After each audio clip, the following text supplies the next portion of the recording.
বিসমিল্লাহির রহমানির রহিম।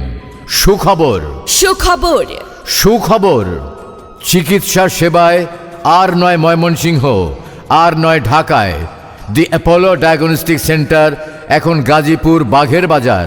বিশ্বমানের সেবার নিশ্চয়তায় আমরা নিয়ে এসেছি 4D colour ultrasonogram, digital x ray, ECG এবং সম্পূর্ণ অত্যাধুনিক প্রযুক্তি নির্ভর প্যাথোলজিক্যাল পরীক্ষা। এছাড়াও প্রতিদিন আমাদের এখানে বিশেষজ্ঞ ডাক্তারগণ চেম্বার করেন। দি অ্যাপোলো ডায়াগনস্টিক সেন্টার এখন বাঘের বাজার। দি অ্যাপোলো ডায়াগনস্টিক সেন্টার এখন বাঘের বাজার। দি অ্যাপোলো ডায়াগনস্টিক সেন্টার এখন বাঘের বাজার। যোগাযোগের ঠিকানা নিশাত টাওয়ার, বাঘের বাজার বাস স্ট্যান্ড, সিটি ব্যাংকের পাশে। Mobile number 01819 663300।